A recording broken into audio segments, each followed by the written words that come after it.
El mundo ha cambiado más en los últimos 10 años que los anteriores 40. El sistema educativo escolar sigue siendo el mismo desde hace 200 años. Es sorprendente, pero ese sistema fue creado para llevar gente a las fábricas. Pero hoy, en esta nueva economía, no está funcionando. En el mundo, son millones de jóvenes los que sufren por lo que sucede detrás de las rejas y los altos muros de los colegios y universidades.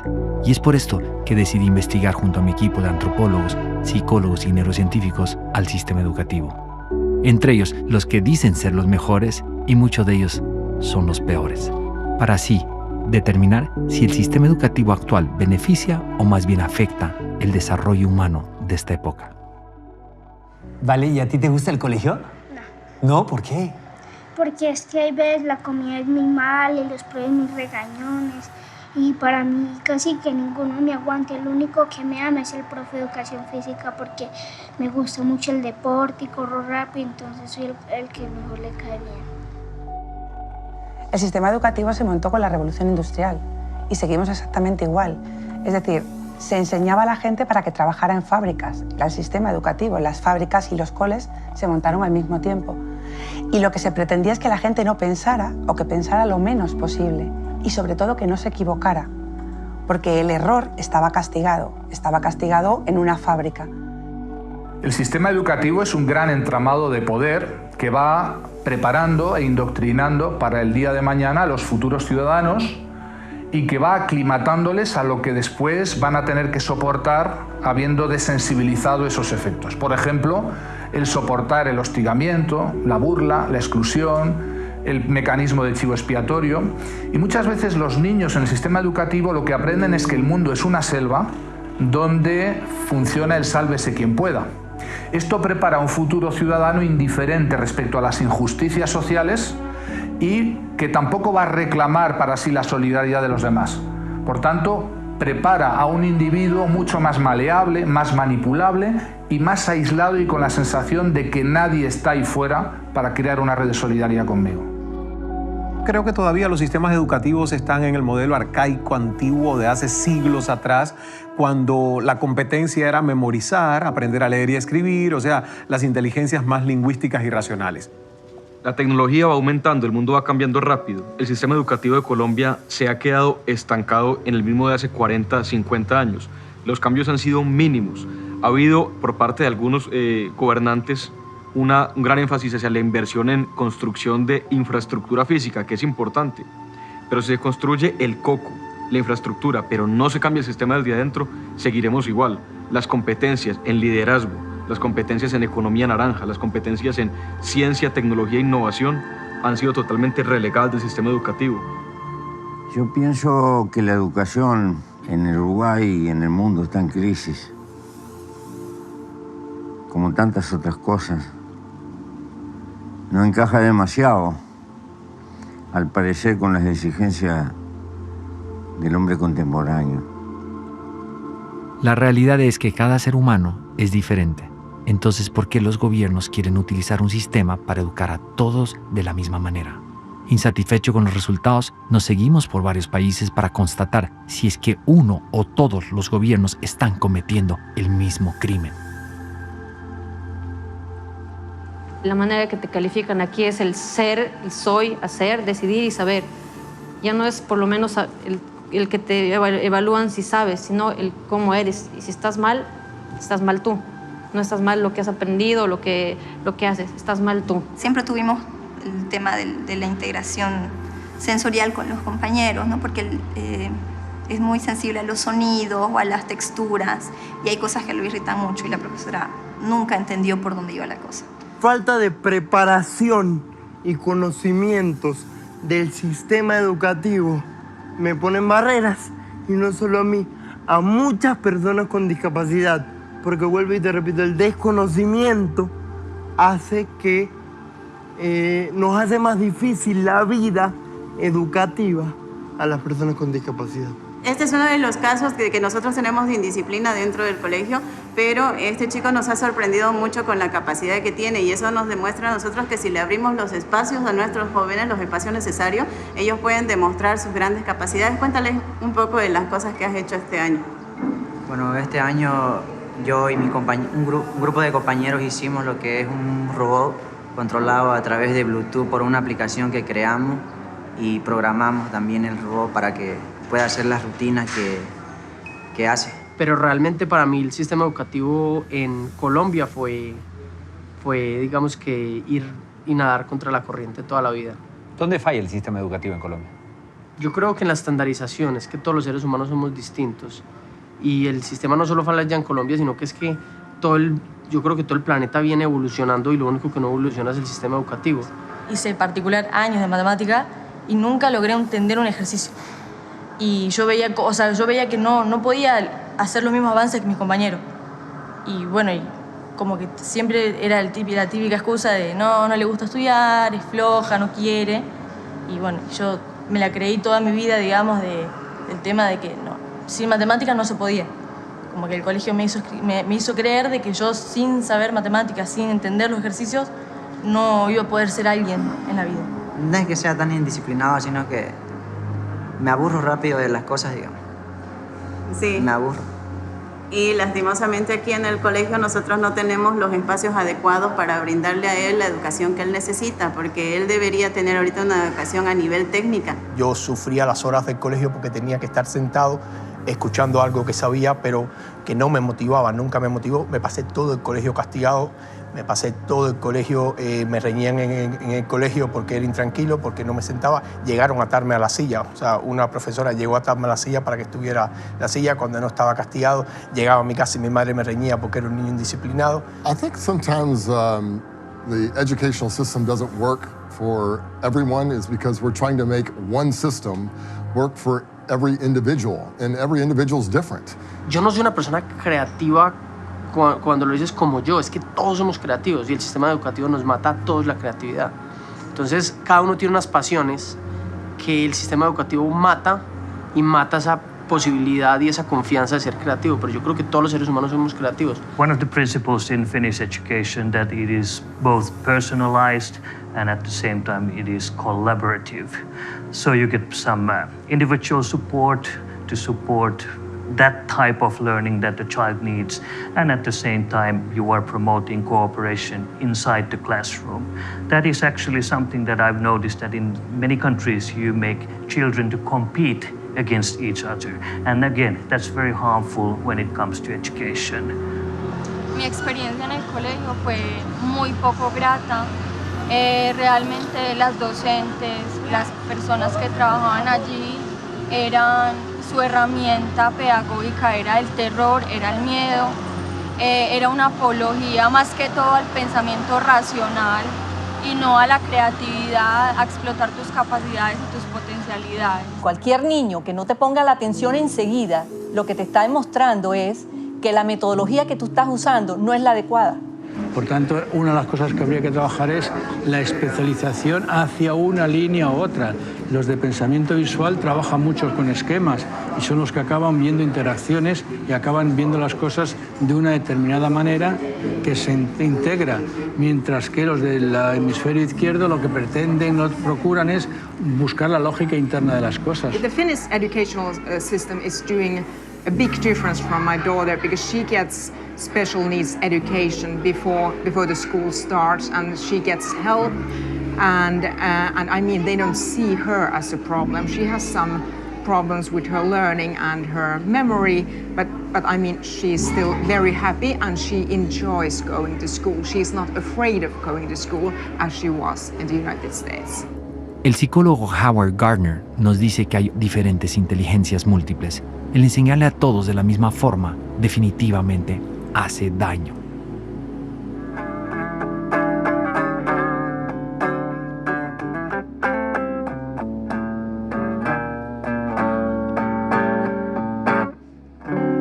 Muy buena, David.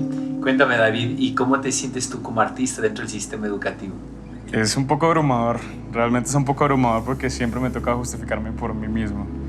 No, o sea, no, acá hay como ese interés en uno, esa ayuda, sino que uno simplemente tiene que salir adelante por sus propios medios. ¿El sistema educativo entiende y conversa con los artistas? No, el sistema educativo creo, pues a mi parecer, creo que solo se interesa en la parte de la inteligencia matemática. En un principio, cuando tú eres joven, eres pequeño, piensas que el problema lo tienes tú, porque todo el mundo te dice que eres diferente, que eres un fracasado, que no has aprobado la asignatura, que no vas con tus amigos, que no haces lo que tienes que hacer, y tú te sientes diferente. Con el paso del tiempo te das cuenta de que evidentemente has sido diferente y gracias a eso te has distanciado un poco del rebaño, por así decirlo. Vale, entonces eres una oveja negra, por así decirlo, te han tratado como una oveja negra en vez de haberte tratado como una vaca púrpura en España. Ese es el problema que hemos tenido. Yo creo que este problema es generalizado. Hay gente que se adapta mejor al sistema y al que no le viene tan mal, pero somos muchas las personas, ¿no?, que no estamos conformes, que necesitamos otro tipo de aprendizaje, que tenemos otras motivaciones y realmente nos sentimos excluidos. Hay facilidades que todos tenemos, que tienen que ver con genética, que tiene que ver con el desarrollo íntimo de cada cerebro, y hay gente que realmente es mejor haciendo aritmética y haciendo geometría y haciendo matemáticas que escribiendo poesía. Y eso es importantísimo, porque le da riqueza a la sociedad. Ahora, ¿es más importante un poeta que un matemático? Pues son diferentes, y un músico pues lo mismo. Como dijo un día Albert Einstein, si tú juzgas un pescado por su habilidad de trepar un árbol, él podrá creer toda su vida que es un estúpido. ¿Cuántos de nosotros fuimos afectados por no tener esa inteligencia matemática, como le llaman? Éramos los creativos, éramos los inquietos, pero el sistema no encajaba con nosotros y nosotros no encajábamos con el sistema.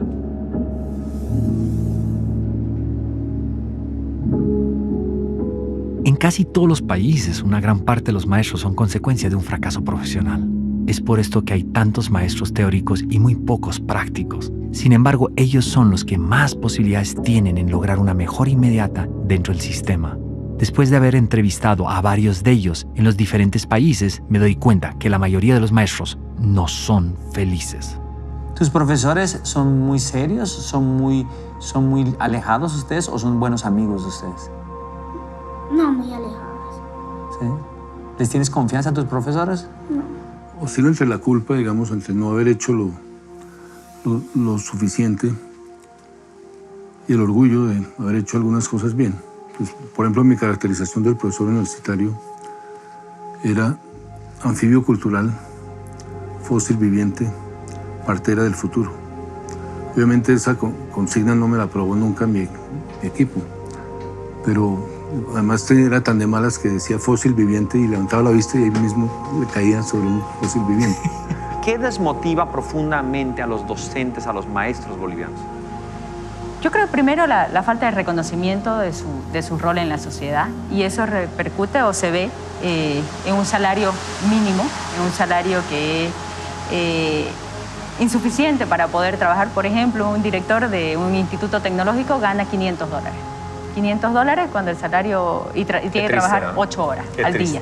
Y no puede trabajar en otra cosa. Hacen unos trabajos más maravillosos, más importantes para un ser humano y son los que peor ganan. Pero sí es cierto que muchas personas hacen exactamente lo que les piden que hagan, y los que se rebelan contra el sistema habitualmente son o apartados o incluso expulsados, porque evidentemente molestan. Yo creo que están todos frustrados, o en la mayoría de los casos frustrados, porque no pueden dar su mejor versión. Se tienen que ceñir al guión que les han puesto para que hagan exactamente lo que esperan de ellos. Por tanto, yo creo que la frustración es tan grande en los alumnos como en los docentes. Los docentes están calificados en general poco entusiasmados por razones sociales, culturales y porque han dejado de ser el ícono de la excelencia en una sociedad. Hace 100 años ser docente era ser alguien importante en el pueblo o en la ciudad. Hoy no necesariamente es así. Al perder esa autoridad, creo que han perdido un poquito de incentivo de mejorar, de innovar, de hacer cosas nuevas con los jóvenes. Sin embargo, siguen siendo lo más importante que una sociedad se puede brindar a sí misma. El lugar donde les cedemos, les damos prestados a nuestros hijos para que se hagan ciudadanos. Y eso es indelegable. Los docentes están como todo docente, como toda persona, en la zona esta de confort que se habla tanto, que no quiere cambiar, pero está preocupado porque no le va bien, se aburre. Yo siempre digo que ganan mal, en general, en la mayor parte de los lugares, pero antes se alimentaban de la energía de los alumnos y ahora los alumnos están apagados. Entonces es un sufrimiento, hay faltas, no tienen ganas de ir a trabajar, y además de no estar cuidados ni por los padres ni por los directivos, ¿no? Como que el docente está estás solo, y encima le estás pidiendo que cambie y que aplique cosas y solo, porque salvo muy pocos países lo valoran. En Colombia, afortunadamente, los que toman la carrera de la docencia son generalmente personas que no pueden ingresar a otras carreras y eso hace que sea difícil y los malos estudiantes en muchas ocasiones terminan siendo los nuevos maestros. El sistema educativo está hecho para tener profesores mal pagos, con problemas de motivación muy serios, con niveles de estrés altísimos. Y todos sabemos ya que existen unas neuronas espejo, que nosotros transmitimos nuestro estado a los pequeños. Y ahí empezamos a tener problemas impactantes. La educación se convertía en un problema, no en una opción. Y eso es importante. La educación ya no es un privilegio, es un derecho. Y ahí se vuelve mucho más crítico todo el sistema, incluso los mismos profesores, porque a ellos les imponen todavía ofrecer una educación impuesta con unos parámetros en donde su libertad se ve cohibida, en donde ellos en realidad no son personas felices. Ellos mismos se meten en un sistema que los envejece, los desactualiza y los desconecta del infante. Y pues, como todos lo sabemos, cualquier tarea se vuelve difícil si nosotros no tenemos una conexión emocional con lo que hacemos. Nosotros somos todos un sistema. Entonces tenemos que, primero que reconocer la importancia increíble que tienen los maestros.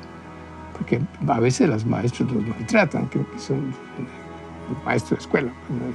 Los maestros de escuela es mucho más importante que maestros en la escuela de medicina. Es decir, tiene mucha más importancia el entender los pasos del pensamiento que una profesión da. Entonces, a los maestros no se les trata bien. Segundo, los maestros tampoco lo hacen bien. Y lo hacen bien porque ellos creen que ellos son los dueños del conocimiento. Y creo que un buen profesor que se gane el corazón de los muchachos es un valor imperecedero. Lo que puede dejar sembrado un buen profesor en generaciones de muchachos es un capital inconmensurable. Pero lo que puede destrozar un mal profesor también. Hoy en día creo que es una profesión muy desprestigiada la de los profesores. Creo que ya no es lo mismo como cuando hace algunos años atrás, cuando el profesor era la máxima autoridad, ¿no? Lastimosamente ahora somos culpables de muchas cosas, ¿no? Si el alumno es mal alumno, es culpa nuestra. Si el alumno se vuelve un pandillero, un maleante, es culpa nuestra, ¿no? Entonces, lo que no se dan cuenta en la sociedad es que nuestro trabajo es tan delicado que nosotros construimos. Yo siempre digo esto, ¿no? Nosotros como docentes construimos vida. Los arquitectos pueden hacer edificios, los zapateros zapatos, pero nosotros como docentes armamos, construimos, creamos vida, creamos personas que mañana van a estar dentro de una sociedad. Entonces, creo que las personas no se dan cuenta la magnitud tan grande de la cual es nuestra labor profesional, ¿no? Como docentes. Do they make good money? No, not at all. They are just paid middle. It's not the money is not the motivation. It is actually it's so much about the a very autonomous academic profession. Teacher profession, it's quite valued. People trust us teachers, and we are, if I may say, we are highly educated. All the teachers, they have at least master's degree in their subject area, and they also have studied a lot of education. And also I'd like to say that we teachers, we have a lot of freedom. Can you teach how you feel too?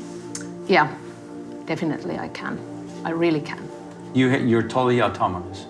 Yeah, I would say that. Of course, we have some common goals by the administration, school administration, but we really can decide whether to have tests or not.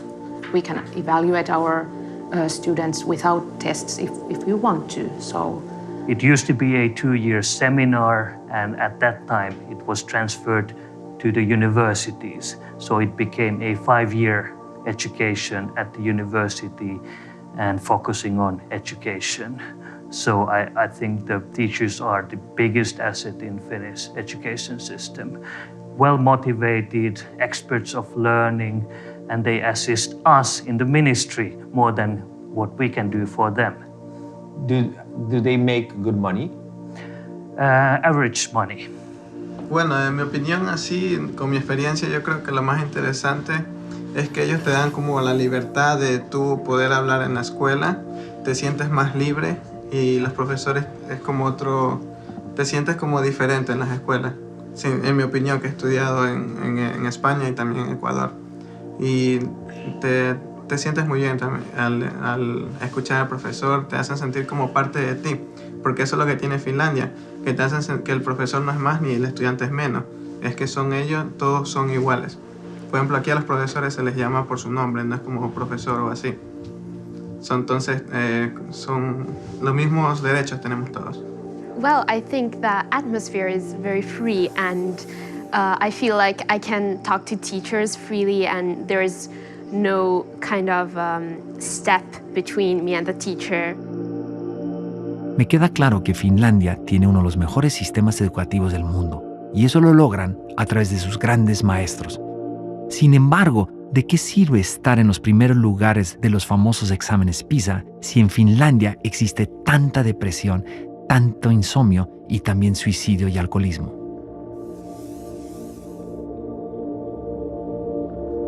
Los conflictos entre los padres y los maestros cada vez son más severos. Los padres exigen una educación diferente para sus hijos. Sin embargo, los maestros también tienen su razón y les dicen, esas cosas debes enseñarlas tú en tu casa.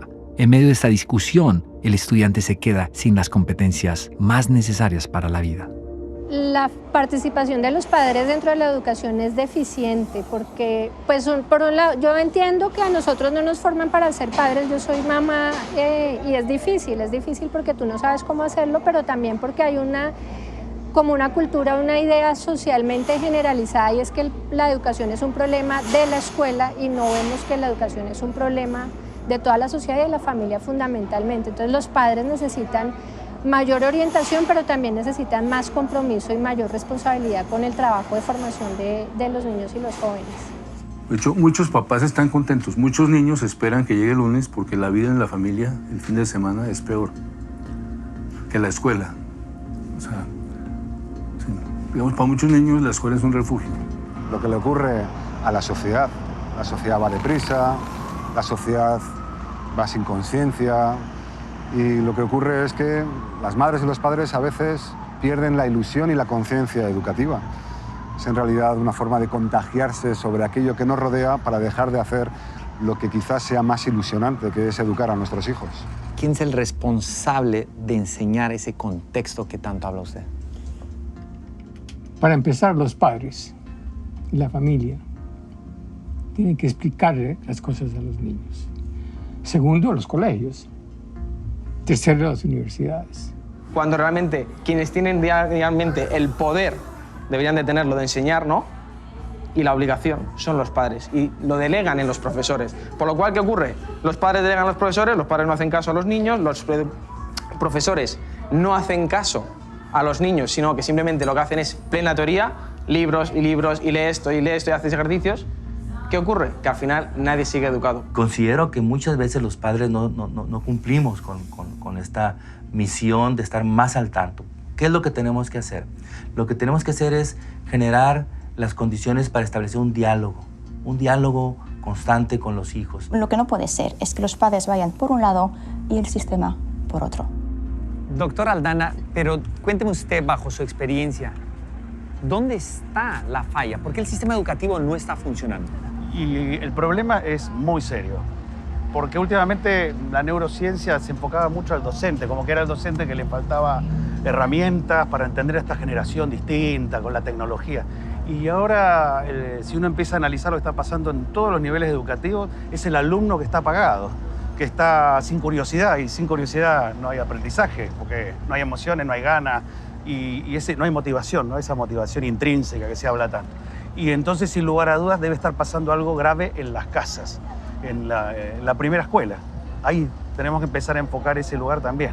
No solo estamos fallando los docentes, está fallando la casa, está fallando los padres. En los 90s, los padres de familia tenían 3 veces más tiempo que en estas épocas. Hoy los chicos se están criando y educando solos. Hoy estamos invirtiendo nuestro tiempo en cosas que no van a ayudar a que nuestros hijos sean mejores personas.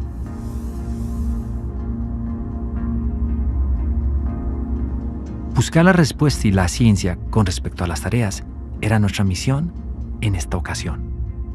Cuéntame, ¿te gusta hacer tareas? No, ¿Por qué? porque hay veces las llevan para el lunes y entonces todos peleamos con la profe, déjenos descansar el fin de semana y a la profe le entra por este y le sale por este. A ella no le gusta poner mucho tarea. El tema de los libros aquí en las escuelas de España es terrible. Es que a mí me avergüenza, me resulta inhumano, porque hay niños pequeños de 8 y 9 años que van con libros de 25 kilos cada día para el colegio, no los dejan en el colegio y vuelven a casa. Y también te quiero comentar esto. Es increíble cómo un niño que está estudiando desde las 9 de la mañana hasta las 6 de la tarde, en España se estudia así, luego tiene que tener deberes para después de las 6 de la tarde. ¿Me quieres decir dónde está la época de niños para ellos? People think that Finns don't have homework at all, but of course there is some homework. It usually lasts half an hour, 15 minutes to complete the homework. I don't like homework because homework is sometimes very long. Sometimes it's pretty fun, you know, like write your own story. Es curioso, pero mientras los padres de familia piden más y más tareas para sus hijos, ellos solo están enfocados en sus grandes ocupaciones y en el hacer dinero. Los niños son una esponja cuando se trata de aprendizaje, pero tienen que aprender de acuerdo a sus habilidades y su pasión. Pero aún así, tienen todo el derecho de disfrutar su niñez. Yo sufrí mucho y pasé mucho estrés, sobre todo. Era muy buena estudiante, estudiaba mucho, pero cuando venían los exámenes era como una ansiedad, como un agobio de no dar la talla, de no sacar las notas, y yo recuerdo noches de llorar en casa, de llorar porque veía como que no era suficientemente buena para sacar las calificaciones. Y lo que peor llevaba era eso, el esperar las notas, el que yo valiera lo que valía una nota. ¿Cómo se sentía a esa edad ser la mejor estudiante del salón? Se sentía muy mal, porque al momento de dar los exámenes, todos me pinchaban en la espalda, auxilio, auxilio, y tú tenías que ser la mala, como que solamente eras tú la que sabías. Y a veces tenías que entrar en complicidad con los maestros, porque salían a veces los maestros, me vas a avisar quién se portó mal. Yo creo que el control que se le está haciendo es prácticamente el mismo, ¿no? Que son evaluaciones donde los miden por puntos, donde tienen que, al final de su periodo académico, tienen que demostrar qué es lo que han aprendido. Y si no demostraste en la forma en que los directivos quieren que lo hagan, pues va a perder. Entonces creo que independiente a la forma en que ellos le quieran dar, el fondo sigue siendo el mismo. Evalúo por lo que aprendiste de memoria, más no por lo que es capaz de hacer con lo que les dimos en clase. You could compare both educational systems. Can you tell me the difference between one another? Yeah, I can actually, because we have been living in 3 different countries. Our kids have gone to school in Norway, in the United States, and in Finland. And I can tell you that San Diego was the worst place to have your kids in, because it was really, really different from the system here. It was all about tests and test scores. Lo mismo que yo he sufrido y que yo sufrí en su momento, lo estoy viviendo hoy con mi hijo mayor. Mi hijo mayor es una persona muy sensible, con 15 años, y también me viene a casa llorando, diciendo a veces que no vale para nada, que él no sirve para estudiar, incluso, y me emociono porque me ha llegado a decir que es un inútil, simplemente porque no es capaz de sacar a lo mejor las calificaciones que en el colegio se les pide. Por lo tanto, después de un montón de años, el sistema sigue exactamente igual. Los países asiáticos, especialmente como Singapur, que hoy es el sistema educativo número 1 en el mundo, tienen una problemática muy seria. Están haciendo competir demasiado a los estudiantes. Es por eso que aquí existen centros comerciales llenos de tutores y escuelas para que los chicos puedan lograr los objetivos en la escuela. Fuimos a preguntar al ministro de Educación de Singapur qué es lo que está pasando, por qué exigen tanta competencia y por qué tienen estudiantes tan estresados. Obviamente, una vez más, no recibimos ninguna respuesta. Y lo curioso es que los maestros de Singapur tienen absolutamente prohibido hacer declaraciones sin permiso del ministerio. Hemos visto que las calificaciones, los exámenes estresan profundamente a los niños. ¿Cómo afecta el estrés en el cerebro al proceso de aprendizaje? Gravísimo, porque el estrés genera ansiedad y la ansiedad impide pensar. Yo creo que están mal, sobre todo para los niños y los adolescentes, porque les estás enseñando que equivocarse está mal y equivocarse no está mal. No intentarlo está mal. Porque para mí hay fracaso y hay derrota. Y una derrota ya es un triunfo. Un fracaso es nunca haberlo intentado. Mira, es tan delicado porque cuando se evalúa a todos los estudiantes de la misma manera y con unas evaluaciones profundamente difíciles porque los maestros desafortunadamente creen, ¿sí?, que la calidad de su trabajo pues se puede medir por el fracaso de sus estudiantes en las evaluaciones. Vivimos en una sociedad tan rápida donde pareciera que esta educación bulímica, la que hay que dar mucho contenido y el alumno asume mucho contenido y luego lo dicen los exámenes y las notas, todo esto va en contra de lo que realmente ocurre en el aprendizaje. Yo era un niño absolutamente aficionado, adicto a las calificaciones. Obviamente entendía que ahí no estaba todo, pero si yo perdía una materia, duraba enormemente. Y tener la calificación más alta era una fuente impresionante de motivación. Pero ese modelo es gravísimo porque por sacar a alguien adelante sacrifican 20 o 30 compañeritos. Y si tú no eres competitivo y pierdes un examen con los otros es como una vergüenza. Es un desastre y se te viene el mundo abajo. Y perder un examen no es ningún suicidio ni nada por el estilo. La vida vale más que 200 exámenes y cosas por el estilo. Pero estupidizamos a la gente en ese sentido. It's very rare that a child repeats the school year. It does more harm than benefit for the child. In Finland, we don't first of all, we don't emphasize the role of the marks, of the numbers so much. Young kids have grades?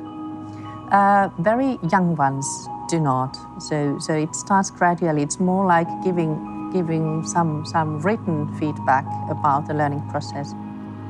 Está comprobado que los niños a los cuales no les ponen un número, un valor o una calificación son mucho más felices.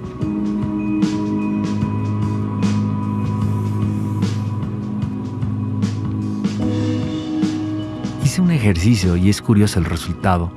Estuve más de 20 minutos parado en una esquina y nadie en Finlandia me volteó a ver. La pregunta es, ¿acaso no les enseñan a amar, a querer, a sonreír, a conectarse? Eso es lo que necesita el mundo, amor y cariño. Pero también el sistema educativo necesita dar amor y dar cariño. Obviamente las matemáticas son esenciales para la vida, algo básico, pero no creo que sea algo en lo que yo me tenga que enfocar sí o sí. Por ejemplo, yo veo que en la pintura no necesito números. O para, no sé, para sacar una foto tampoco necesito números. A mí me hubiera ofrecido contenido de una manera más atractiva, yo me podría interesado de muchas cosas, porque yo al fin y al cabo, en el momento en el que dejaba el aula, era cuando realmente empezaba a estudiar, era cuando realmente empezaba a aprender, porque era cuando cogía mis conferencias, era cuando cogía mis libros, era cuando cogía lo que a mí me interesaba y era lo que me aportaba y con lo que crecía. Pero para mí la escuela fue una pérdida de tiempo y si ellos hubieran estado más cercanos, incluso yo llegué a sentirme inservible en ese sentido como persona, porque veía que era incapaz de aportar a la sociedad, porque veía que no tenía nada que aportar, porque no encajaba. El mundo está cambiando de una forma impresionante, Eduardo. No sé cómo ves tú el sistema educativo español. ¿Está realmente adecuado para estos cambios radicales que existen en el mundo? Sin duda no, porque los resultados están ahí. Demuestran que la gente está insatisfecha, que no tiene buenos resultados y sobre todo lo más importante, que la gente no es feliz. Que están siendo programados de forma deliberada para ser autómatas que trabajen de forma fácil, sencilla y sin molestar demasiado. Hoy en día queremos gente creativa, queremos gente que piense, queremos gente que cree empresas o que cambie el mundo. Y lo que hace el sistema es no permitirnos pensar, convertirnos en máquinas. ¿Cómo funcionan las emociones con respecto al aprendizaje? El aprendizaje tiene que ver con la adquisición y el guardar el conocimiento, es decir, la capacidad de reencontrar las emociones. Son una situación mucho más primitiva y muy potente, que simplemente recalca la importancia de algo, pongamos. Entonces uno tiene conocimiento de alguna cosa y no le interesa, lo olvida. Tiene conocimiento de algo que le interesa, es decir, tiene la emoción del interés, que es una emoción. Entonces, si se juntan las dos, entonces no se olvida. se pone en contexto. Entonces la emoción contextualiza. No nos enseñan a gestionar las emociones, no nos enseñan a superar el fracaso, a ser líderes, a ser emprendedores, a tener éxito, a buscarlo, a trabajar en equipo. No sabemos cómo gestionar eso. El problema es que en los colegios no se está educando en sintonía con el cerebro. Educar en sintonía con el cerebro significa que primero está el ser y después está el saber y después está el tener. Realmente yo creo que hace falta que la gente tenga esa parte de inteligencia emocional que el doctor Goleman despertó en el mundo y que hace que la gente entienda que es más importante tu coeficiente de inteligencia emocional que tu coeficiente de inteligencia. ¿Dónde crees que está el talón de Aquiles del sistema educativo? Creo que ahí, en el excesivo acento en lo cognitivo, en el haber olvidado que educar es dejar que salga lo de dentro, el verdadero ser de un ser humano. La inteligencia artificial implica un cambio de paradigma, que es que la educación es preparar a la gente para entenderse mejor por dentro, ser más imaginativos, utilizar su creatividad, su espontaneidad, su resiliencia, flexibilidad. A nada de esas cosas a mí me enseñaron en la escuela y hoy yo lo veo que tampoco enseñan ni siquiera a los niños que se están formando hoy. Las emociones están siendo algo tan importante en el aprendizaje. Sabemos muy bien que si no hay emociones positivas, no hay ganas de aprender, no hay motivación, no hay ganas de tener continuidad en el estudio. Al contrario, es frustración. Yo creo que desde la elemental, yo creo que desde la escuela primaria ya debe de haber una clase que sea, qué sé yo, nutrición 101. ¿Qué te estás tomando o qué estás tomando cuando eres pequeño? Ese niño quizás de 5 años, 6 años, que está llegando a la casa y se está tomando un refresco, quizás pudieron salvarle la vida o de ser diabético si sencillamente en la escuela le hubieran enseñado, qué sé yo, nutrición kids o nutrición niño, y le hubieran enseñado que ese refresco tenía 11 cucharadas de azúcar, 17 cucharadas de azúcar. Mi pregunta quizás sea, ¿ese niño quizás hubiera tomado 2, 3 refrescos después que jugara? O sea, los mismos niños se hubieran educado para que en un futuro no fueran enfermos. ¿Cómo vamos a trabajar en grupo si no tenemos las competencias blandas? Esta es la idea. ¿Cómo vamos a hacer sistemas globales de resolución de problemas humanos si no tenemos competencias blandas? Un día Aristóteles dijo, educar la mente sin educar el corazón no es educar en lo absoluto. Existen diferentes tipos de inteligencia. Cada persona tiene sus propias habilidades, pero hay algo que nos conecta más allá de las matemáticas, el ser de cada persona.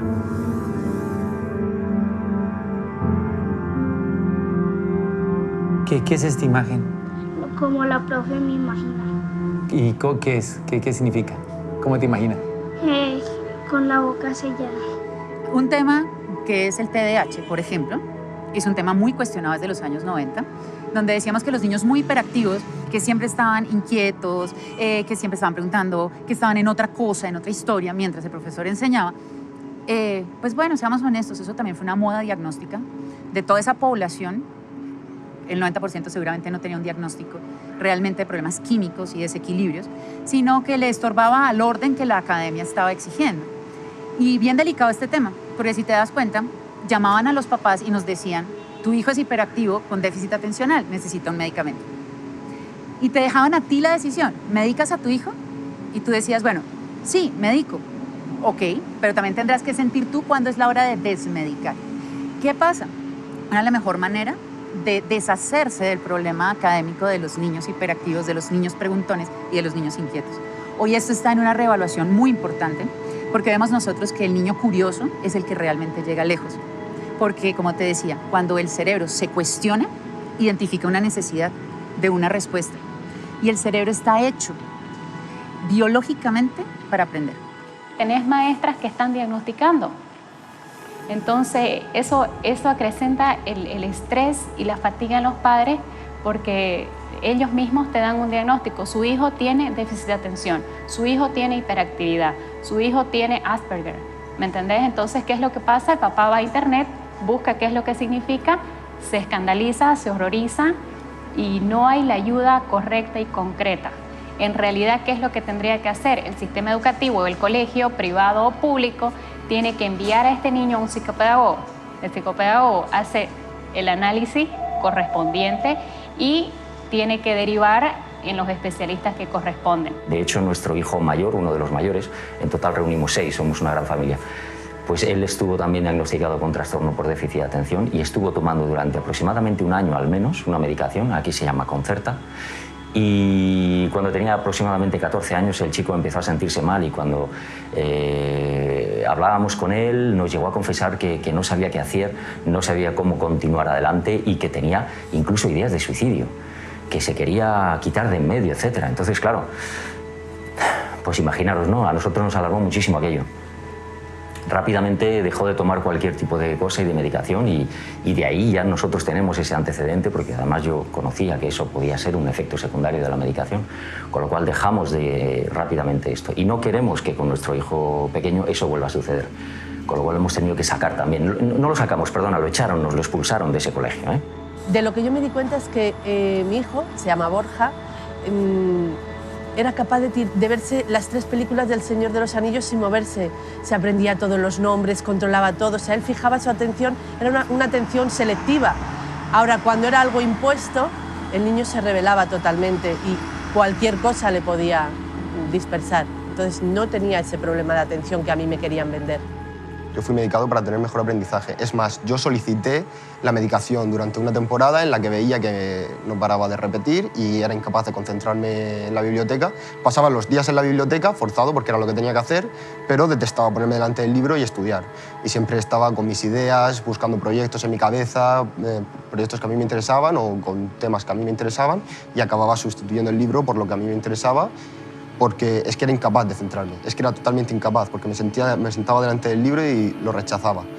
Aunque yo dedicaba el tiempo, y basaba el tiempo, y entonces yo llegó a un punto en el que dije, bueno, pues a lo mejor es que tengo déficit de atención o algo, voy a solicitar estas pastillas por lo menos para tener el título y poder avanzar en mi educación, porque estoy estancado. Y es que no me queda otra, es o termino esta educación y continúo con esto, o directamente me voy a acabar debajo de un puente. No tengo otra salida, voy a acabar con trabajo basura y esto va a ser mi vida y no puede ser. Y eso al final acabó llevándome a una depresión, eso junto a otras cosas acabó desbordando en una depresión que realmente fue lo que me hizo dejar la escuela. Sé que estuvieron cerca de recetarte Ritalina porque eras hiperkinético, ¿sí? ¿Qué piensas tú de eso? Yo creo que la mayor bendición de mi vida son mis padres. Mi mamá apenas le dijeron eso, se paró en la raya y en los colegios donde estuve nunca aceptó eso. Ellos lo que hacían conmigo era que me patrocinaban un montón de actividades extracurriculares como para que yo botara esa energía. Entonces yo hice todos los deportes que tú te imagines. Si yo al mes ya no quería hacer karate sino kung fu, me pasaban. Si al otro día quería montar en bicicleta o karts o motos o tirarme en paracaídas o en parapente, ellos estaban todos esos días patrocinándome como todas esas cosas que me despertaban la creatividad y quemaban la adrenalina de una forma natural. Nuestro hijo tenía demasiada competitividad y que no era sano, que no era normal. Claro, a mí me revelaba eso, porque digo, ¿cómo es eso un problema en un chico que lo que quiere es mostrar su energía, expresarse en el mundo, actuar, interactuar?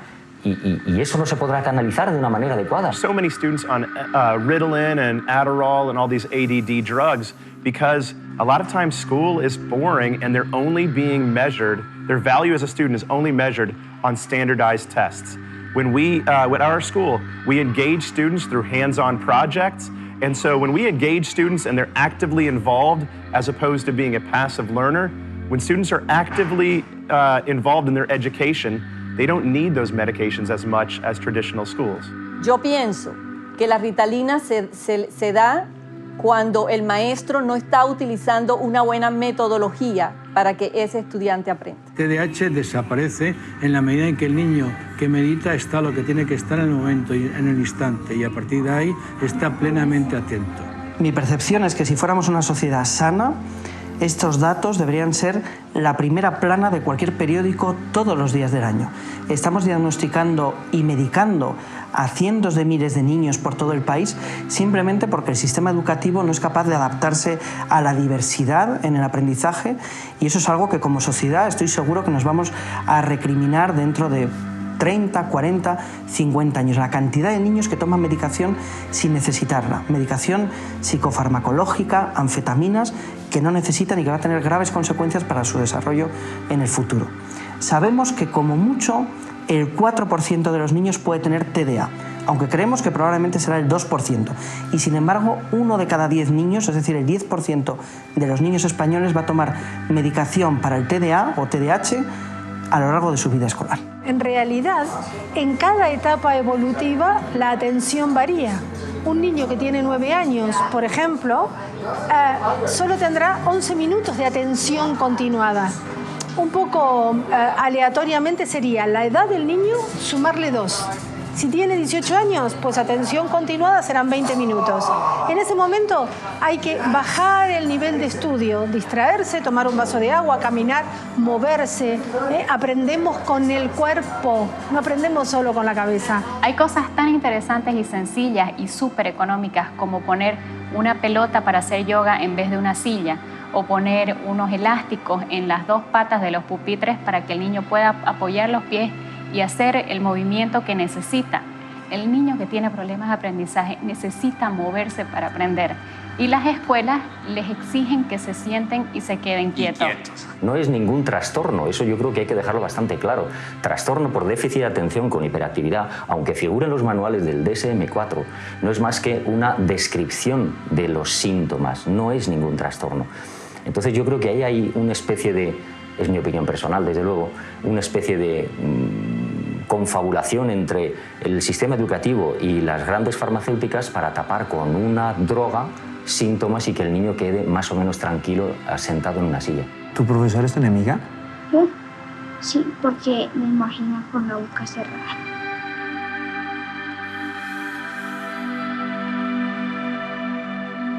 Me gustaría que en el colegio, digamos, tengan áreas así de ciencias, que tengamos laboratorios así donde podamos desarrollar así cosas de que algunos estudiantes tienen así una genialidad espectacular para que puedan desarrollar cosas en el colegio, pero lastimosamente no lo tenemos. Pues ir a la universidad y estudiar desde 3 años a 5 años y luego un posgrado me parece súper estúpido, porque la verdad la información que te están dando, tal vez cuando acabes la universidad ya no sirva para nada. Y no te están enseñando lo que realmente necesitas saber, que es saber dónde buscar la información útil y aplicarla rápidamente con ciertas estrategias para que esto te funcione. Entonces terminas la universidad, no sabes nada porque todo lo que te enseñaron ya pasó. Yo creo que se sienten obligados a tener buenos resultados porque al final se les mide por la nota o por la calificación que consigan, pero no motivados para seguir aprendiendo. Creo que realmente el sistema no les permite que tengan ilusión por formarse, simplemente hacerlo porque es lo que esperan de ellos. Es como una especie de deuda que tienen con su familia o con el resto de personas para que sean aceptados o sean reconocidos de alguna forma. Kids really don't care how much you know. They want to know how much you care about them. And if you build a relationship with a kid, they will do the learning on their own. Que estamos observando que los sistemas educativos del mundo están pensados desde el mundo de los adultos, creando una realidad a los niños que le es realmente totalmente ajena. Un niño, como premisa, debe tener una motivación propia para aprender, no una motivación impuesta. Todo lo que aprenda impuesto sin una necesidad detectada va a caer en los bancos de memoria, pero la garantía de recuperación y utilización son mínimos. Debemos centrarnos en enseñarle a los niños a hacer, y ahí va a aparecer el pensar. Pero no podemos, desde un mundo del pensar, crear un mundo del hacer. Los niños teóricos no existen, existen solamente los niños empíricos. Tenemos que volver al parque, ver a papá trabajando, tenemos que cocinar en familia, tenemos que crear espacios educativos creados para y por los niños. En vez de lindas decoraciones, gigantes estructuras que deben costar miles de millones, deberíamos estar más bien preocupados porque el espacio tenga un sentido para el infante, para que el niño sea aprendiz en su propia tierra, en su propio espacio. Y definitivamente debemos trascender en el espacio académico. Las aulas de clase hoy no son suficientes. Los niños tienen que acercarse a la realidad. El aula de clase, diría yo, se convierte en un laboratorio de los adultos para los niños, pero no de los niños para ser personas. Toda mi vida memorizando conceptos para olvidarlos al día siguiente. ¿Qué he hecho con todos estos días? ¿Y por qué sacrifico mi presente constantemente para memorizar conceptos que se me olvidan al día siguiente y para seguir ese mismo proceso una y otra vez en un futuro? Yo todo aquello que aprendo y no lo puedo aplicar a la realidad, no lo estoy aprendiendo, no lo estoy enviando a la memoria a largo plazo. Es decir, pedirle a los alumnos que hagan un examen o que memoricen y que luego no sepan cómo aplicarlo a su vida. Yo creo que hay que terminar la clase, el día, preguntando cómo van a aplicar esto que aprendieron hoy y que lo hagan en grupo. En primer lugar, lo más importante es la motivación. El niño lo que tiene que estar es despierto y atento porque el estímulo, es decir, aquello que va a aprender, sea algo que le motive. Si no tenemos esa motivación, si el niño no está en modo juego, va a ser muy difícil que su cerebro se concentre. Y esa fase de concentración es fundamental porque el niño no aprende nada en lo que no está concentrado. En segundo lugar, es importante que el niño experimente, es decir, que el niño desarrolle algún tipo de interacción o de juego con aquello que queremos que aprenda, porque de esa manera su cerebro va a integrar la información con otros conocimientos que el niño ya tiene.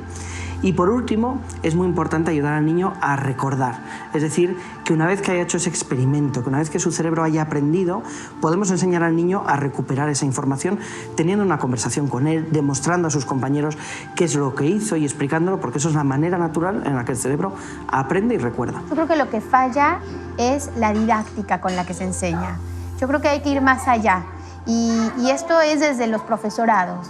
Hay que acompañar a los docentes, hay que acompañarlos para que ellos verdaderamente piensen en didácticas diferentes y acompañen a los chicos.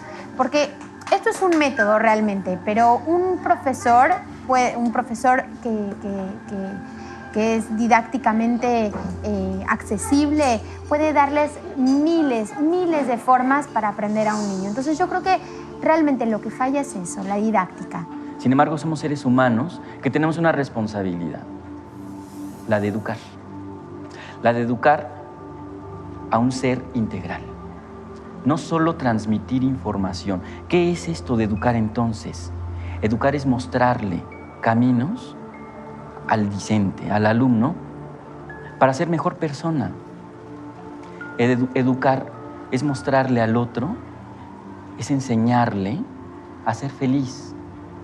Eso es hablar de emociones. A veces nos alejamos y miramos el tema de lo afectivo y de lo emocional como un tabú y entonces nos circunscribimos a operaciones y fórmulas matemáticas, a teorías sobre la mente y el funcionamiento cognitivo o a procesos de ingeniería. Y en muchas de las ocasiones nos preguntamos, bueno, ¿y a quién le estoy enseñando? Si tan solo reflexionásemos en esa pregunta, ¿a quién estoy enseñando? No qué estoy enseñando. Esa sola pregunta me lleva a la persona del otro. Me lleva al ser, a la existencia del otro. Desde mi punto de vista es muy importante poner en contexto, tanto motor como emocional, el conocimiento. Si no, se olvida. Y estábamos hablando que cuando uno termina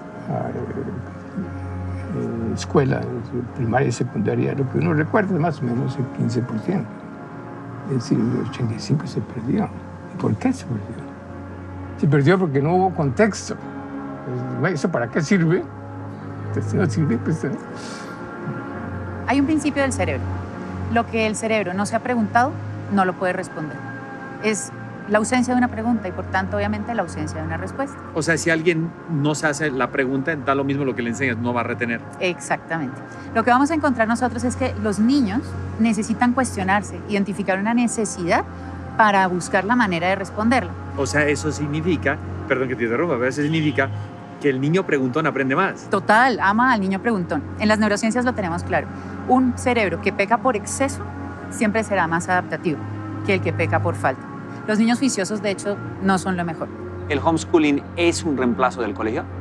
No es un reemplazo del colegio. Empezando porque homeschool no es llevar el colegio hacia la casa. El homeschool es un estilo de vida donde el aprendizaje es fundamental para la familia porque cualquier espacio tú puedes aprender. ¿Dónde es el daño más fuerte que está cometiendo el colegio a los niños de hoy? En tantas cosas, pero yo pienso que en su parte psicológica y en su parte, digamos, de autoestima, porque la mayoría de los chicos no cabe, o sea, el colegio tiene un molde establecido. Si tú no cabes dentro de ese molde, o te adaptas o sales. Y entonces eso en parte hace que los niños salgan muy lesionados de este sistema educativo. Un chico que sale desplazado de hasta 5 o 6 colegios es porque no estuvo dentro de ese molde. Entonces cuando ya llega a una opción como homeschool ya está muy lesionado. How many years do you think a country needs to reform their educational system? At least 10 years, 20 years, even 40 years as what's been going on in Finland. I mean, you start reform and it takes time. Very seldomly you can make a difference in 4 years in the office. Uno educa cuando enseña a juzgar. Y el juicio tiene que ser cuidadosamente formado. En algún momento se diseñó en 8.000 páginas toda la primaria con instrucciones para el maestro. Tal clase usted hará esto, usted verificará tales resultados. O sea, se le quitó como la potestad al maestro de planear activamente su trabajo. Se le entregaron guías. En las pruebas internacionales de educación, Argentina no le va bien, al igual que el resto de los países de la región. Estamos todos juntos ahí en los últimos de la fila y es una especie de mal ejemplo de hermandad latinoamericana, no es lo que queremos que suceda. Pero Argentina tiene otro componente que es más grave que no le vaya bien, que es la dispersión de los datos, lo que llamaríamos la inequidad, lo que llamaríamos la falta de homogeneidad en el sistema educativo. Y eso es lo que me parece que tenemos que enfocar. Las políticas públicas de educación, por supuesto, tienen que apuntar a mejorar el nivel educativo, pero sobre todo tienen que apuntar a acortar la brecha entre los que están bien y los que están mal. Por tanto, nuestro sistema argentino, con grandes virtudes y enormes falencias, me parece que tiene que apuntar a formar mejor a los profesores, ser más federales, llegar hasta los pueblos, llegar hasta los lugares donde la educación se quedó en el siglo, con suerte, XIX y en algunos casos XVIII, y tenemos que llegar al siglo XXI. Requerimos una acción coordinada de políticas sociales encabezadas por la educación relevante al emprendimiento y al mismo tiempo unos países seguros con gran confianza de inversión. Porque si usted tiene gran confianza de inversión, le da oportunidades a los jóvenes, pero si usted no tiene una educación universal relevante al emprendimiento, entonces esa confianza de inversión se desvanece, porque no puede avanzar en escalas de competitividad por falta de juventud educada. En Colombia no hay un sistema educativo, hay un mercado educativo y pues dentro de eso hay intentos de construir pedacitos de sistema.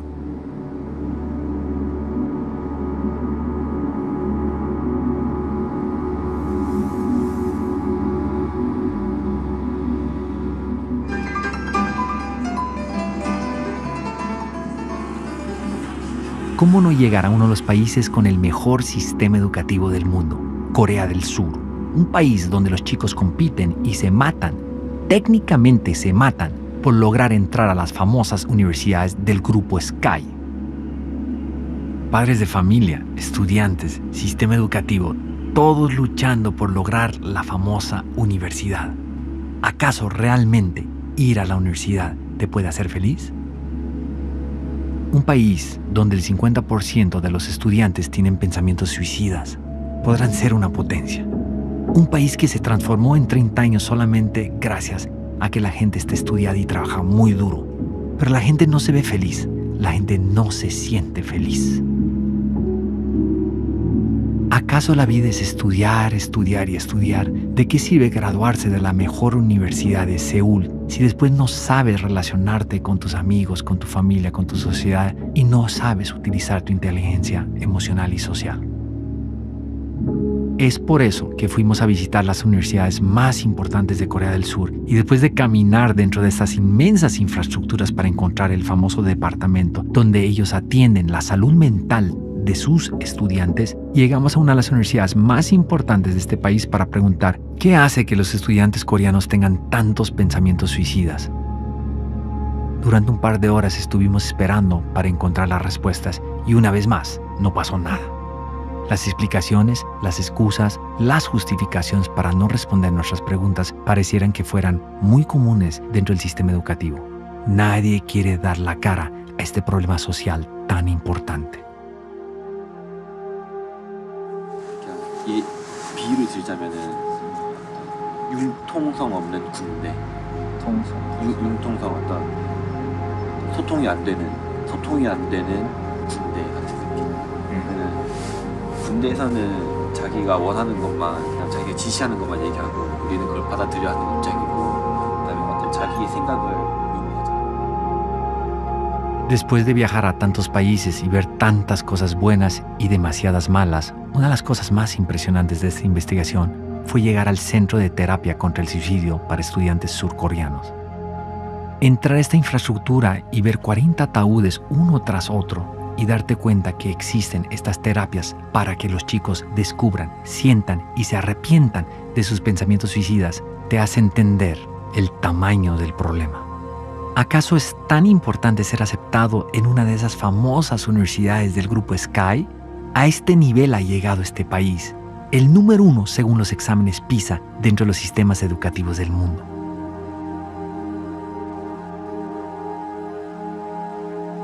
Esta terapia te lleva al borde del sentimiento de lo que es suicidarse. Sentir esto no es muy grato. Sergio era un chico de 16 años de edad que se declaró abiertamente gay, se declaró como bisexual y tenía a su pareja en el colegio. Fue discriminado, acosado por sus docentes, directores y psicóloga en el colegio por un beso que se dio con su pareja. Finalmente Sergio es perseguido, acusado por acoso sexual por parte de los padres de su pareja, quienes fueron obligados por parte del colegio a colocar esta denuncia penal para que su hijo continuara en el colegio y terminara sus estudios. Sergio fue considerado uno de los mejores estudiantes del colegio. Después de presentar su IFEX, ganó la beca por ser pilopaga, que está aquí en el Ministerio de Educación. Esto lastimosamente ocurre después de su fallecimiento. Escuchar el relato de esta madre, de este estudiante que se suicidó, por todo lo que vivió dentro del sistema educativo, no fue nada fácil para mí. Después de nuestra investigación, fue terrible descubrir que en el mundo se suicidan en un solo día entre 3 a 4 estudiantes gracias al maldito acoso escolar. Sergio se considera también una persona muy política, muy social, y dentro de esto había hecho una tarea con los papás. Es allí cuando empieza toda la persecución también por su ideología, por su pensamiento y por la libertad de expresión.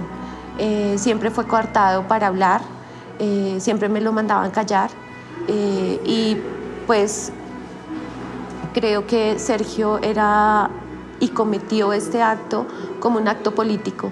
Así fue considerado por sus compañeros estudiantes, por sus compañeros de la ULE, y creo que socialmente ha sido considerado porque creo que lamentablemente tienen que suceder cosas como estas y la decisión que él toma ha sido trascendental porque las personas creo que han sido un poquito más conscientes en los colegios, los docentes y los directivos de no tomar represalias ni discriminar a nuestros niños y niñas en los colegios. Yes, people have bullied me because according to people I'm very short. Ahora se escucha más el tema del bullying, pero yo lo recibía de parte de los mismos directores, del mismo colegio y aunque mis padres no quieran admitirlo, yo les decía, no me parece justo esto. Iñaki, pero ¿cómo puede ser que alguien le haga bullying a un personaje de 2 metros con 7 centímetros? Ahora es poco recomendable. Ahora más ya aprendí a defenderme, en aquella época no, hace muchos años que me pasó. Tenía 11 años, siempre he destacado por la estatura. Con 11 años, ya 12 ya tenía 1,82 m, con 14 medía 1,98 m, con 15 pasaba los 2 metros. Y lo que me pasaba era que la gente lo que veía era claro, con 1,82 m la gente te ve un cuerpo de una persona adulta, pero realmente eres un niño que actúas como lo que eres, pero la gente eso no lo ve. La primera que lo vio así fue mi profesora, la que era mi tutora ese año, que ya tenía la idea de que era retrasado mental.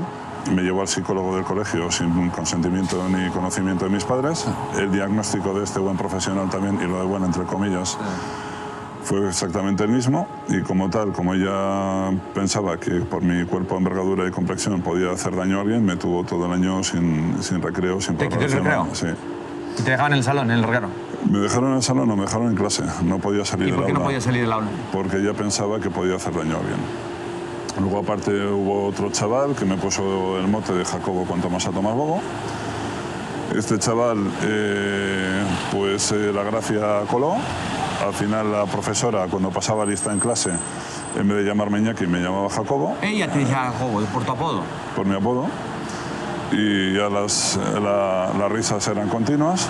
Y luego, aparte, había un grupo de chavales mayores que eran los que me perseguían, me pegaban, tiraban los libros, eran los que me estaban ahí machacando todo el santo día.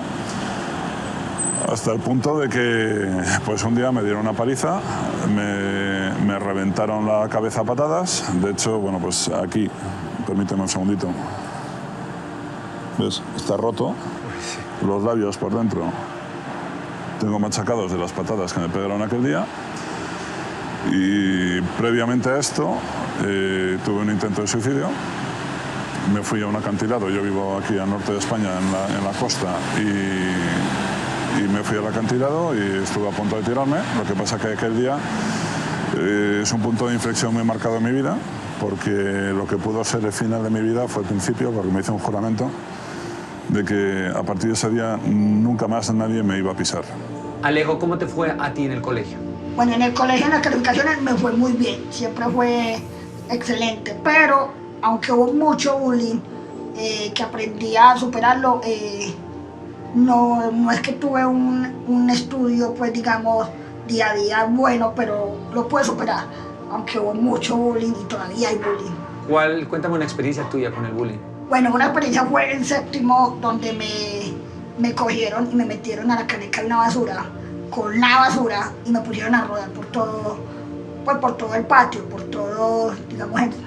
¿Qué hacían los docentes, los directores? Ellos, porque sé que en tu país no están los docentes, los maestros capacitados para atender situaciones de bullying. ¿Qué pasaba con ellos y contigo y la gente que te bulleaba?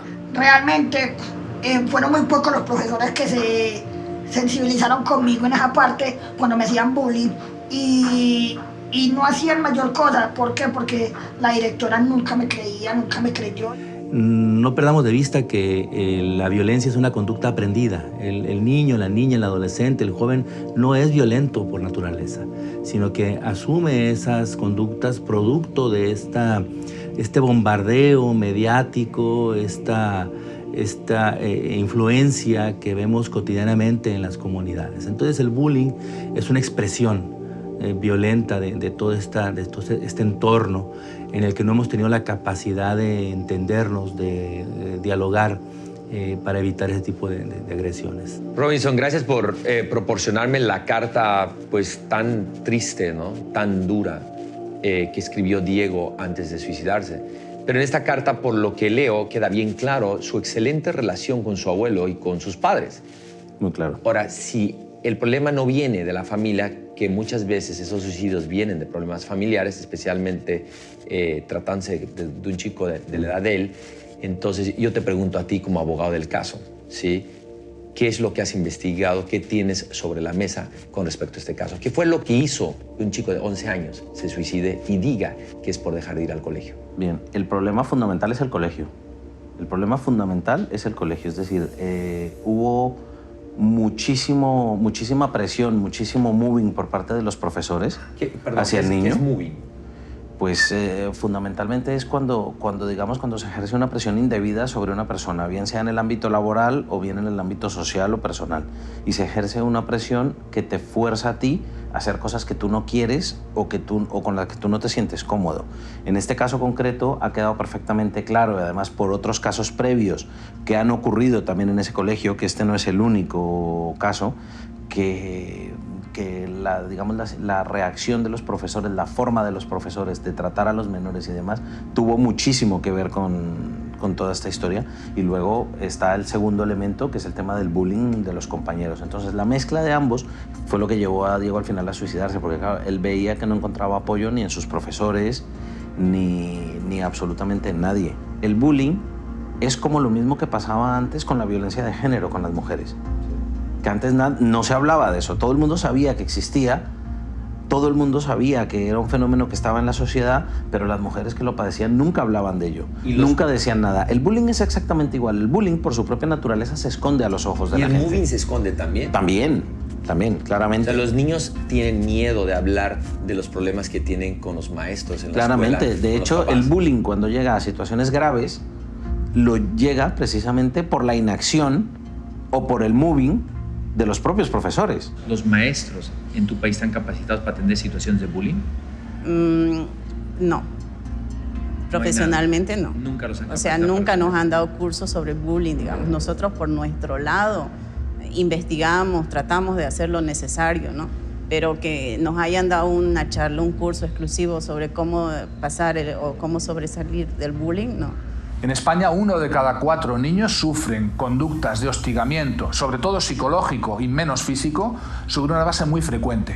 1 de cada 4 son cientos de miles de niños que van todos los días a la escuela descontando en su cabeza que algo malo les va a pasar, que sufren problemas de ansiedad, somatizaciones, y algunos de ellos sufren problemas de estrés postraumático que están siendo confundidos con problemas de hiperactividad, porque dicen que estamos atacando a la docencia, al sistema, etc. Los padres en casa también están machacando, no físicamente, no olvidemos que el maltrato físico es un problema, el maltrato psicológico. ¿Qué pasa con todos esos niños que desde pequeño están escuchando el mensaje de tú no vales para nada, nunca serás nada, no como tu hermana, no como tu hermano? El garbanzo negro, el chivo expiatorio de la casa, se convierte después en más frecuentemente víctima porque es más vulnerable. Son formas de acoso. ¿Qué tienen que ver con el acoso escolar? Que esos niños ya vapuleados en esos entornos después son más vulnerables a que compañeros de estudios ataquen a estos niños porque sencillamente tienen su resiliencia destruida, tienen su autoestima destruida, no son capaces de hacer frente. De alguna manera son unas víctimas más fáciles, más económicas. El mobbing escolar es la dinámica de acoso que sufren los niños desde que empiezan en la maternal hasta que se egresan de la universidad y que tiene que ver con situaciones de hostigamiento recurrentes a manos de profesores, a manos de compañeros, a manos de todos aquellos que se convierten en depredadores para estas víctimas.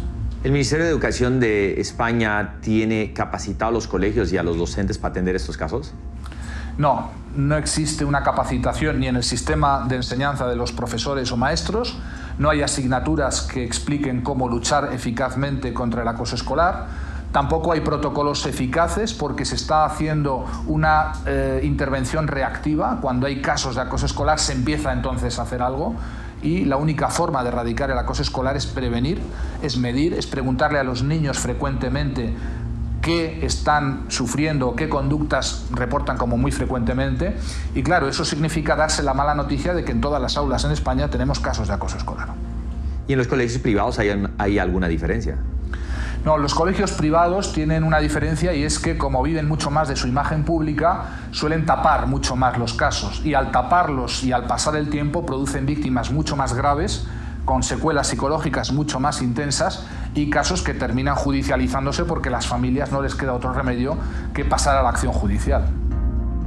Hicimos todo lo posible por contactarlos para que nos den una entrevista y no fue posible. Yo creo que escapar. Primero a nivel mental, creo que una persona se encierra en sí mismo. Aparte, no ayuda a los profesores, siempre te apartan en la parte trasera de las clases, los alumnos te dejan apartado en los espacios, en el recreo, en el tiempo libre, y tú al final te acabas apartando de la sociedad, de la familia, de los amigos, y o eres muy fuerte o te apoyas en alguien cercano que te entienda, o realmente puede acabar la cosa en algo bastante grave. Lo que me gustaría cambiar desde mis alcances como académico en el sistema educativo es la sensibilización. Porque parece ser que incluso pertenece a una especie de nuestros arquetipos, ¿no? Sistema es igual a algo frío, estructurado, rígido, inamovible e inflexible y por lo tanto impersonal, ¿no? O apersonal. Yo cambiaría esas formas de concebir las cosas. Finalmente no puedo cambiar el sistema, no. Pero como psicólogo, ¿qué me interesa? La forma como nos representamos al sistema.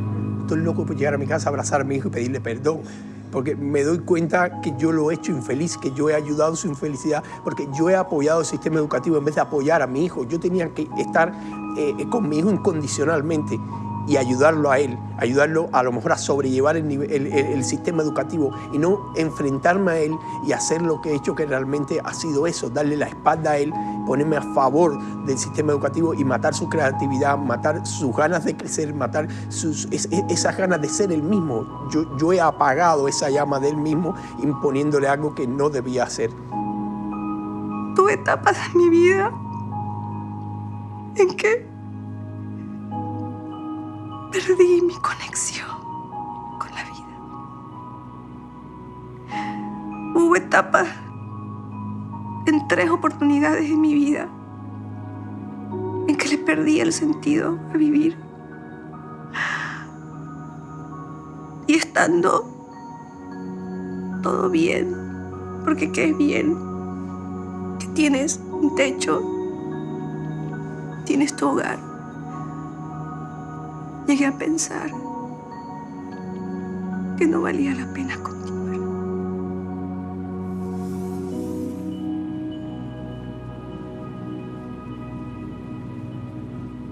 3 a 4 suicidios por acoso y presión escolar al día.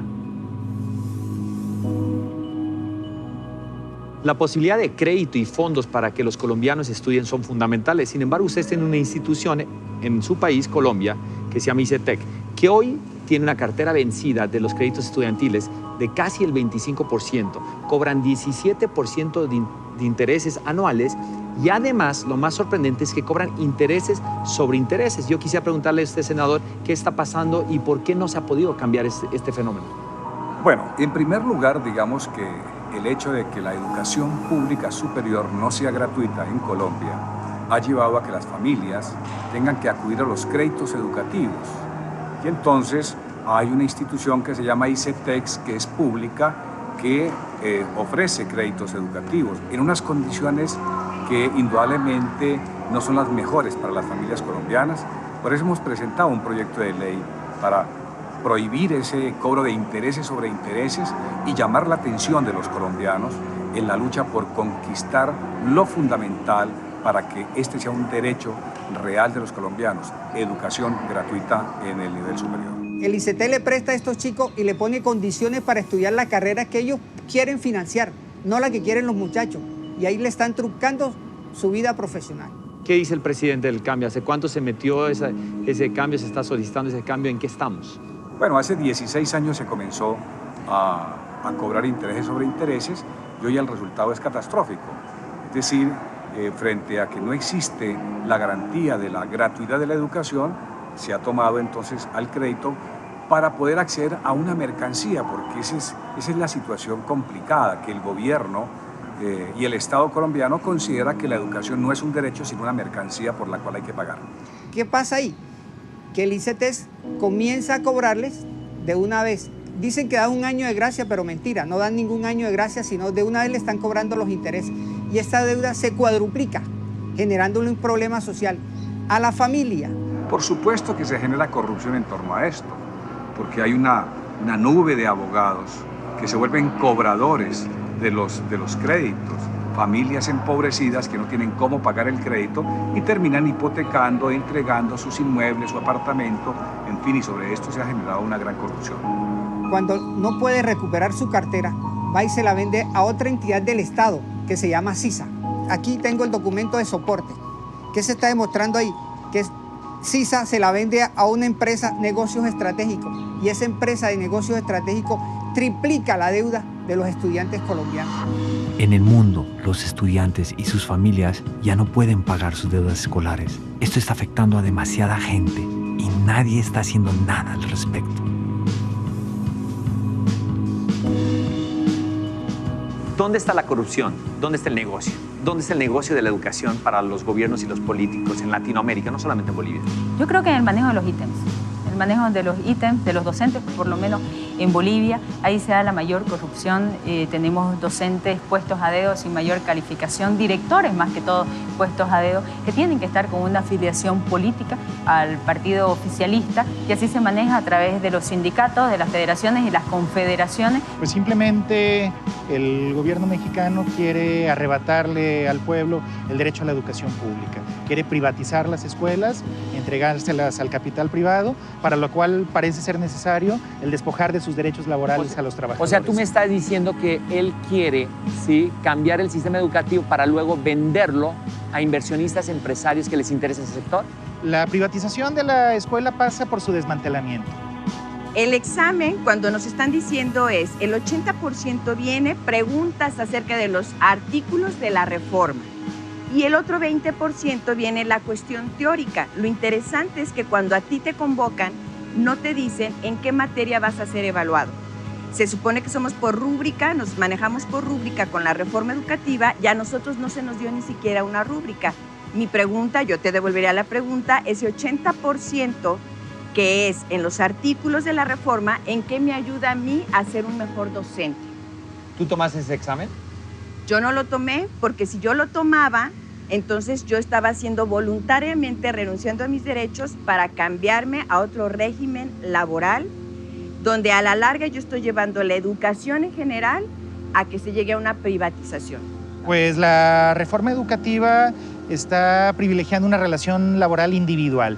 Es decir, el gobierno tiene una relación contigo como trabajador individual al margen de todo sindicato, de todo contrato colectivo o de toda negociación de tipo colectivo. O sea, aquí estamos hablando fundamentalmente de desaparecer los derechos laborales conquistados a lo largo de décadas con luchas muy sangrientas, como la que vivimos ahora. El gobierno está diciendo que los maestros no permiten las reformas, ¿sí?, y que no quieren ser capacitados y evaluados. Y el gobierno dice que por eso está teniendo la pelea con el sindicato. ¿Qué tan cierto es eso, no? Eso es mentira. En el caso muy claro del ejemplo de nosotros como maestros de bachillerato del estado de Jalisco, los profesores a los que el gobierno despidió injustamente eran los mejores maestros del colegio de bachilleres, los más capacitados, con el perfil más alto, además de los más comprometidos con ¿No los corrieron por hacer revueltas y política? Los corrieron por negarse a someterse a una evaluación que en realidad es una trampa laboral.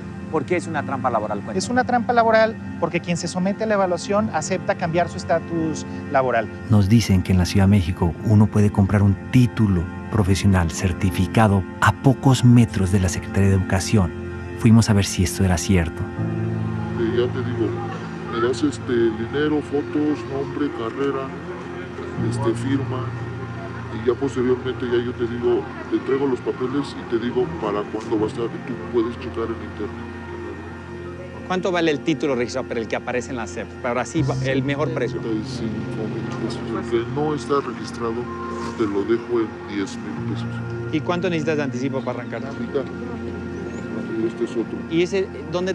Pero tú, o sea, yo te doy la mitad y después te me desapareces. O sea, ¿cuál es la seguridad? ¿Dónde está el puesto? Ya te doy mi número, todo. Conmigo estás tratando con un falsificador, digamos. Yo me dedico a esto. Yo no me dedico a otra cosa. México lindo y querido, no solo tienes un problema muy serio de educación, sino una corrupción que está acabando con todo. Es imposible solucionar el problema de la corrupción en un país si no se soluciona primero el problema del sistema educativo. La única forma de corregir un problema de corrupción es dándole mejor educación a su pueblo.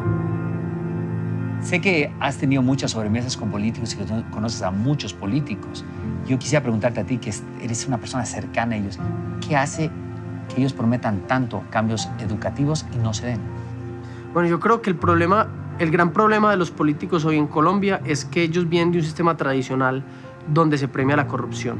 No cambiar el sistema educativo, dejarlo como está, es dejar todas las cosas como están. Colombia está en un punto, digamos, de mediocridad escolar. Si el sistema educativo no se cambia, usted está condenando a una persona de 12 años, de 15 años, a que se quede en la mediocridad. Usted lo está condenando al no cambiar el fondo de las cosas, a que no pueda avanzar socialmente. Claro que esto es un crimen social. ¿Por qué los candidatos prometen cambios educativos y al final no lo hacen? ¿Acaso no les conviene hacerlos? Pues creo que va en dos sentidos. Uno, hay muchos de esos malos gobernantes que prefieren no tener un pueblo educado. Un pueblo educado en unas transformaciones sociales, en una revolución tal vez la más grande. Creemos que en ese sentido muchos de esos malos gobernantes prefieren simplemente quedarse en el status quo y al contrario, prefieren de alguna manera deteriorar la educación. Simplemente pueden ser ampliando la cobertura, diciendo que están mejorando algunos índices, pero no apostándole a temas como la calidad. Realmente el político es alguien muy pragmático. Lo único que le interesa es jalar votos. y las investigaciones que él hace, cuantitativa, cualitativa, le indican cuáles son los elementos de mayor rentabilidad. De tal forma que si él identifica que el empleo o identifica que la seguridad son los temas a tocar, los toca. La educación no está regularmente en la mente de campaña. Lo que hay es una reducción presupuestal. El gobierno se desentiende de su obligación de aportar recursos presupuestales suficientes para que la escuela funcione. Es decir, escuela que no tenga con qué funcionar, pues se va a caer o va a dejar de funcionar. De hecho, ya se están cerrando muchas escuelas en toda la República Mexicana por falta de recursos. Eso abre un campo para la intervención empresarial, que es, como sabemos, en el caso de la educación, pues un negocio redondo. La verdad es que es un negocio muy grande el que se esconde detrás de la reforma educativa. ¿Qué le interesa más a un político? ¿Hacer una carretera o un puente? ¿O invertir en educación, en que los chicos sean mejores personas? Lo que le interesa a un político, aparte puede construir puentes, carreteras y educación, lo que más le interesa es su imagen. Lo que más le interesa es hacerse ver bien. Lo que más le interesa es no perder el poder, no perder la posición en la que se encuentra. Sin embargo, una cosa es lo que el político promete y otra cosa es lo que el político hace. Realmente en las campañas en las que yo he participado, educación es siempre un tema secundario, si no es que terciario. Se enfoca solamente en algunos segmentos muy concretos y lo que sí te puedo decir es que no existe convicción para que la inversión ya durante el ejercicio de gobierno se concentre en esos sectores estratégicos, como es la educación. Cuando decidimos emprender una universidad y ofertar una opción educativa diferente a la tradicional, con lo único que nos topamos por parte de la autoridad educativa fue con un monstruo de extorsión y corrupción. Nos costó a nosotros más de 7 juicios contenciosos administrativos y 3 por extorsión contra estos funcionarios corruptos. Habíamos hecho todo de acuerdo a normatividad. Acreditamos planes y programas, acreditamos matrícula docente, acreditamos infraestructura con una inversión millonaria y equipamiento. Y no bastó. Querían una millonada en efectivo. Nos pidieron un porcentaje accionario de la universidad y por si fuera poco, querían ser dueños de la propiedad. Un país que le apuesta a la educación reduce la corrupción. Un país que no educa a su pueblo incrementa la corrupción. Solucionar los problemas de hambre, pobreza y falta de desarrollo humano no es un tema de balas, es un tema de lápices y pizarrones. La educación traslada cosas de un lado a otro y permite la interiorización de criterios de juicio. Entonces, cuando la educación falla, los criterios para juzgar qué es bueno, qué es malo, patinan. Vamos, mi impresión es que en los últimos 20, 25 años la educación ha producido justificaciones. O sea, el colombiano sabe decirse cuentos para justificar la corrupción, para justificar la violencia. Nuestros países latinoamericanos cada vez tienen más dinero, cada vez se ven más millonarios, pero la educación no ha cambiado. Preocupémonos porque nuestra tierra sea una tierra más educada. Esa será la única forma que podamos convertir a nuestra cultura en una cultura más abundante y más próspera y, lo más importante, menos corrupta. Mientras esta situación no cambie, no dejaré de trabajar a favor de la educación.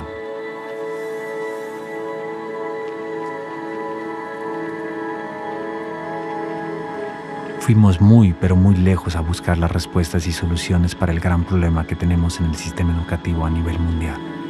Un problema que conforme pase el tiempo y mientras sigue el mismo sistema educativo seguiremos afectando a nuestros hijos y otras generaciones, por qué no pensar que hasta nuestros nietos.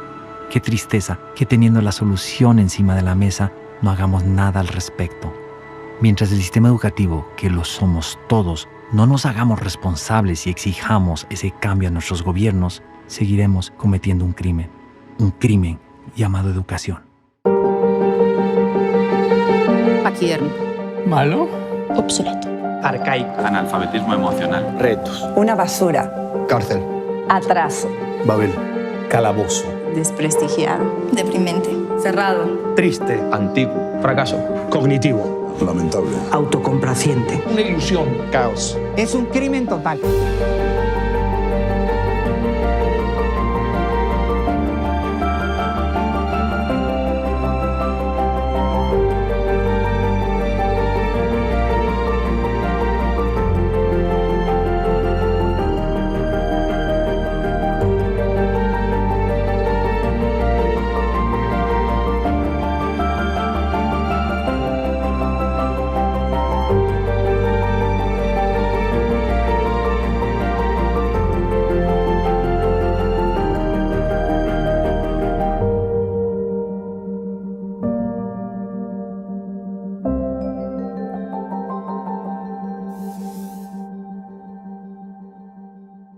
Hay que descubrir lo mal que estamos de una manera que no nos destruya.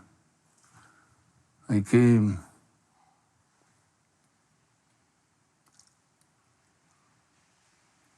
pues de algún modo escoger nuestros héroes. Hay un poema de Borges muy lindo, dice: ¿dónde están los héroes? Ya no los hay. Pero dice: tranquilos, ya pasará el tiempo y aparecerán los héroes.